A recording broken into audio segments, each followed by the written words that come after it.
जरूरी सूचना है आप सभी स्टूडेंट्स के लिए, स्टडी फॉर सिविल सर्विसेज का Android app Google play store में आ चुका है, उसको प्लीज तुरंत इंस्टॉल कर लीजिए। और अगर आप स्टडी फॉर सिविल सर्विसेज के सिर्फ ऐप से कोई भी कोर्स, कोई भी पीडीएफ परचेस करते हैं तो उसमें अप्लाई कूपन, अगर आप ज्ञान सर जो है आप उसमें अप्लाई करते हैं, ये कूपन कोड है, तो उसमें 20% फीस तुरंत माफ हो जाएगी, मतलब 20% डिस्काउंट तुरंत उसमें लग जाएगा।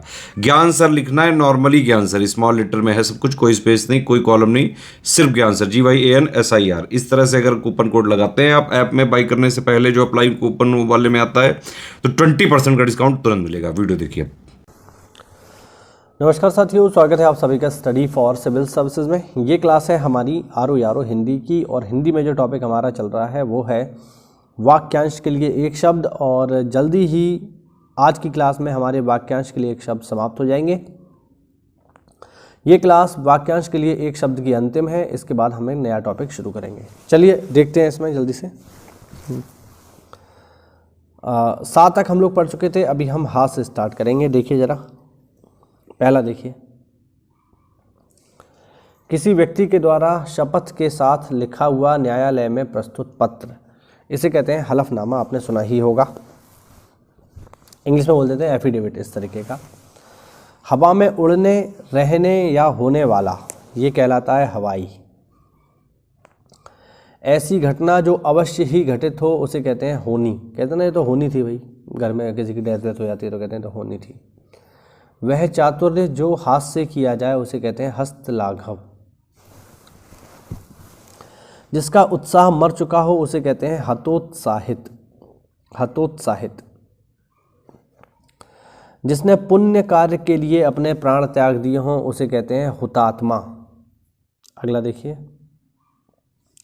जिसे देख सुन कर हृदय फटता हो, उसे कहते हैं हृदय विदारक।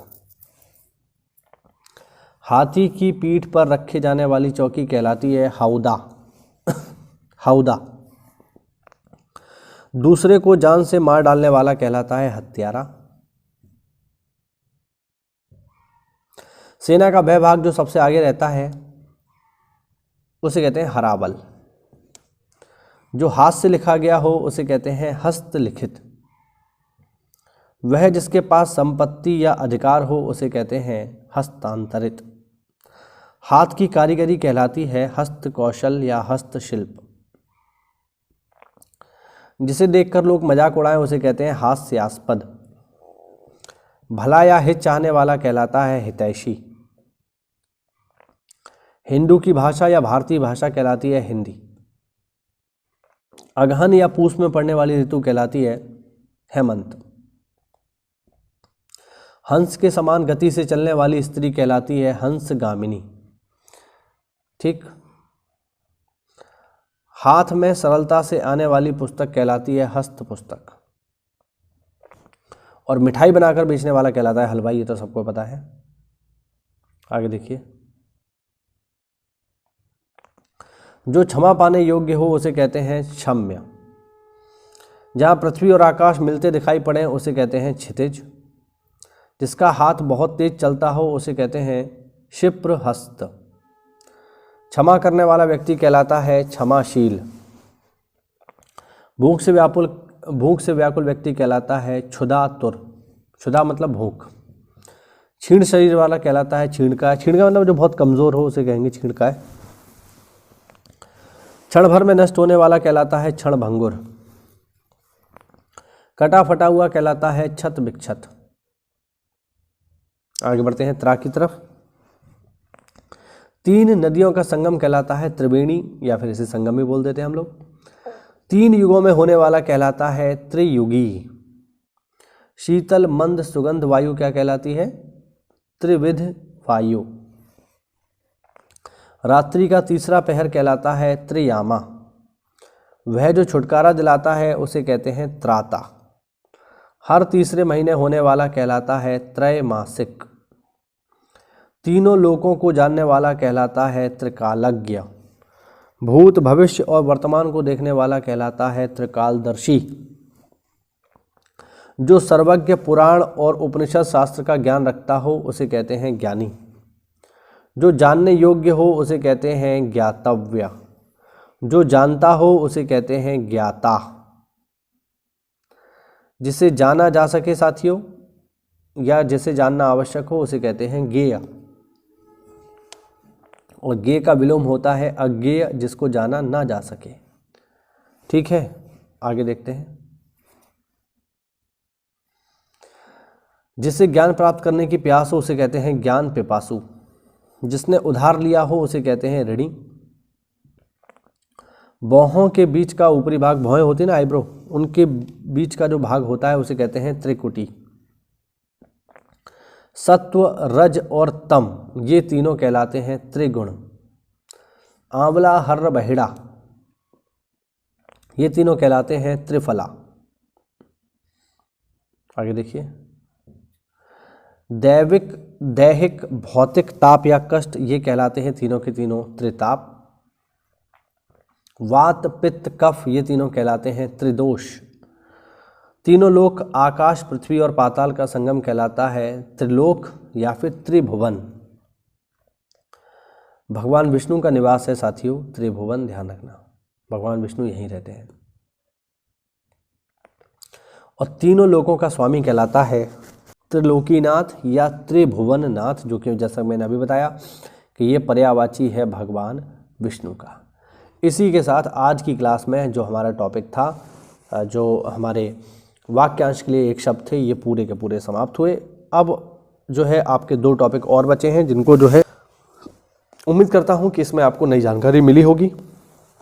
अब देखो इनको पढ़ना कैसे है, देखिए मैं आपको बताता हूँ। इनको पढ़ने का तरीका बेहद ही आसान है।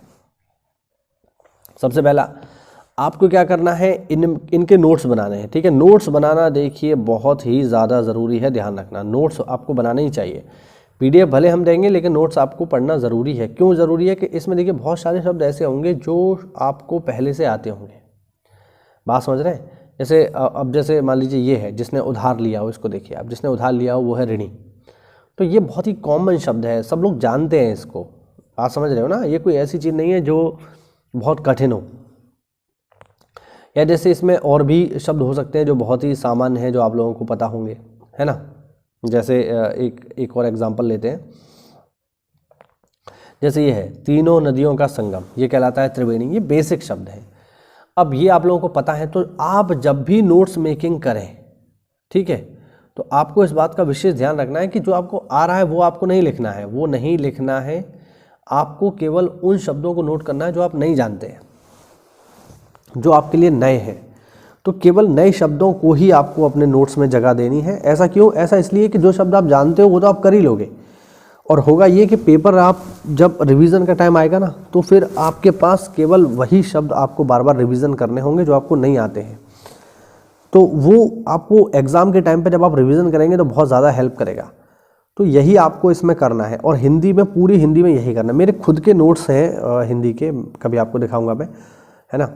उनको मैंने बनाया है, और उसमें मैंने स्पेशली उन शब्दों को लिखा है जो कि मुझे नहीं आते हैं। तो आपको भी ऐसे ही करना है। एक आप कॉपी बनाइए, प्रॉपर नोट्स बनाइए, उसमें जो भी हिंदी में हम लोग अब तक पढ़ चुके हैं। जैसे हम लोगों ने क्या क्या पढ़ लिया, हम लोगों ने क्या पढ़ लिया, हमने विलोम पढ़ लिया। विलोम के नोट्स बनवा लो, ठीक है। हमने जो है आज की क्लास में हमने वाक्यांश के लिए एक शब्द भी ख़त्म कर लिए।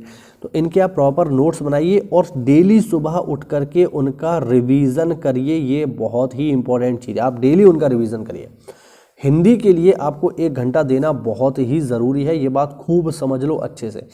हिंदी के लिए कम से कम आपको प्रतिदिन 1 घंटा देना है, ठीक। कैसे भी करके निकालिए आप, क्योंकि हिंदी अगर आप नहीं निकालोगे तो आपका आर क्लियर नहीं होगा। हिंदी का ही पेपर है ये मुख्य रूप से, बात समझ रहे हैं? हिंदी माध्यम वालों के लिए बना है ये पेपर। तो प्रॉपर आपको 1 घंटा हिंदी पढ़नी ही पढ़नी है, चाहे कुछ हो जाए। और जब आपका सिलेबस कंप्लीट हो जाए तो फिर आपको ये 1 घंटा रिवीजन के लिए निकालना है। थोड़ा सा कम कर सकते हो, 40 मिनट कर सकते हो, क्योंकि इतने में रिवीजन हो जाएगा। 60 नंबर की हिंदी का इतने में रिवीजन हो जाएगा। 6 ही तो टॉपिक हैं, और आपको बस रिवीजन उस चीज़ का करना है जो आपको नहीं आती है। जो आता है वो तो बहुत अच्छी बात है, जो नहीं आता है उसका आप रिवीजन करिए। तो इस तरीके से आप हिंदी को तैयार करिए। तो इसका रिवीजन शुरू करिए।